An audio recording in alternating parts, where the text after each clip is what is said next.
Coach, you had spoken about this club's mentality and how you're working to change or improve it. What was the mentality before you arrived, and what are you working to change it to? Well, I think, the confidence has obviously been hit. I think when you're on a run like that, that's the biggest thing. It doesn't take a rocket scientist to understand that. But I think there needs to be an understanding of, as a group, what we're trying to do and what we want to implement. I think quite often in life, you need to push through things. And I think that's something that we want to try to do and make sure that the mentality is one of not acceptance, but that we're going to keep going and we're going to keep pushing till we get what we want.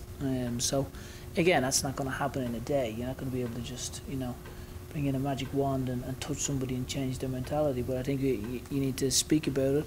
You need to impress upon the importance of culture, and make sure that there's an understanding of where we're trying to get to and what we're willing to accept. And I think that's something that we're trying to implement, because candidly we want to start winning now. It's not, we don't want to continue where we're in a situation where we're feeling frustrated. We want to win. The supporters want to win, the players want to win, and us as a coaching staff. So we all want to win.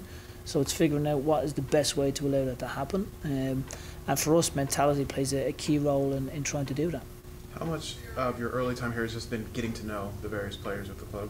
Oh, of course. I mean, I think that's in essence, my time has been spent trying to, harbour and develop relationships with the players. I think that's probably the biggest thing, is trying to get them used to how we operate, the intensity that we want to work at. So I think there's been situations where I think there's maybe an element of surprise with how intense I am as an individual, and I think the intensity that we want to work at. Obviously, there are a few days after the game in LA. Is there any kind of takeaways that you kind of start flourishing to the team, and what's the reactions been like from the players? I think the reaction has been great. I mean, I think when you look at the course of the game, the goal was disallowed. I think that obviously is a big moment. But I think we had some big moments in the game. We've had some good chances to score, and we didn't. Now, equally for me, they've had too many chances. I think equally, when you look at the amount of chances that they had, there was a lot. It was quite an open game. But they've got, I would say, probably one of the best teams in the Western Conference, and we've gone to their home patch and we've given them a really good game, created a lot of chances. But the way it finished, where we go from potentially 2-2 to then losing 4-1, that's something that really frustrated all of us. So I think for us, it's been very intentional in how we try to go about things, and again, what we're willing to accept and what we're willing to not accept. Have you ever in your career been, I know this is not all since you've been here, but have you ever been a part of such a long losing streak at any level of your career? And if so, what did you do? We went through a period at Burnley where we, first half of the year we were flying, we were in the playoffs, and then second half we struggled. We didn't win. I think it was, I can't remember exactly, but there was a number of games, but it wasn't consistent losses, so there was a lot of ties in there as well. And this is what I'm speaking about with the mentality piece. It's confidence. It's not that we don't have good players. It's just the fact that there's been so much that's gone on here that it gets to a point where people are almost thinking, well, when are we going to get the next win? Psychologically, it becomes really important that our mentality is addressed. Of what we're trying to do and what we're willing to accept. Because what's happened previous has happened. We can't change any of that. There's no point in thinking, oh my God, we've done this or we've done that. What's happened has happened. You need to address it. And the only way is for us is the intensity to your training, and then the focus on your next game and making sure you're prepped and ready to go, which is obviously Toronto. How difficult is that, though, to impart that on the players or to get that mentality? Well, it takes a little bit of time to be able to engrave that into people. I think because the players really care, I think that's probably the biggest thing, is there's a lot of emotion that they feel based off what's happened. But again, you can't affect what's happened has happened. We can't change that. We can't go back and say, okay, we want this to happen, we want this to happen. What we can do is we can prioritise our training load, the intensity that we want to work at, and then our focus on what you can control. We can control the level of training, we can control hopefully the level of performance, and I think that's something that we really need to be intentional about. There's no point in crying over spilt milk. Obviously Saturday you guys are taking on Toronto, who's also struggling in this season as well. Do you go into this game necessarily not as a must-win match, but a game that kind of gives you the advantage to take advantage of a team that's also struggling? Well, we want to win every game. I think that's the thing for us is, you know, and it's something that, you know, I suppose there's a lot of coaches that will say different things like that. Well, I mean it. You know, we want to win every game. But Toronto will be the same. They were the champions last year, so I'm sure there's a lot of frustration in their camp as to what's happening. But you know, I'm not really too interested in what Toronto are doing or the run that they're on.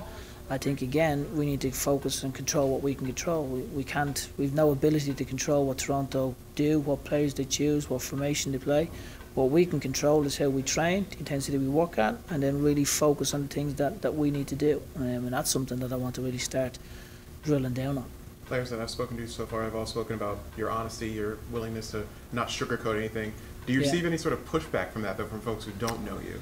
I think again it's all relationships. I think the players need to understand that my intentions are always very good. So even though I'll tell you genuinely straight, it'll be coming from a place of, you know, of goodwill and a kind heart, because ultimately we all want the same thing. Whether it's the players, myself, the owners, the coaching staff, we all want to win. But I'm not going to just sort of, if you know something's happened, I'm not going to try to deceive. I'm just going to tell everybody straight. You know, I'm a very genuine person. I like to be very honest. There's no beating around the bush. We have expectations for ourselves first and foremost, obviously then for the players, and I think the supporters obviously want to win. They're frustrated, the players are frustrated, we're frustrated, so it's okay making sure now that we channel that frustration the right way and control what we can control. Last game missing a few players. Any updates on Sané, Spector, or Sutter? Yeah, I mean we're still, I would say, dealing with all that. I think Sané, we're still trying to establish just how long that will be. Specs, I think, is had a scan. I think we're still trying to get a timeline on that. I think Scott has been running and jogging, so I think we're getting a little bit closer with that one. Coach, one more for you. World Cup stuff. If let's say England wins today and it's France, England, who do you have and why? Again, I mean, I suppose like my two children, Ollie and Maisie, were born in England. Amy's is from England, but you know there's a big rivalry with Ireland and England. So you know if I come out and say I'm supporting England, then you know 3/4 of Ireland will never forgive me. I won't be let back in Dublin. So I don't know. I mean, I think honestly, the World Cup has been great, but I've probably seen maybe about 50 minutes of the whole World Cup because I've been so entrenched with what's going on. So.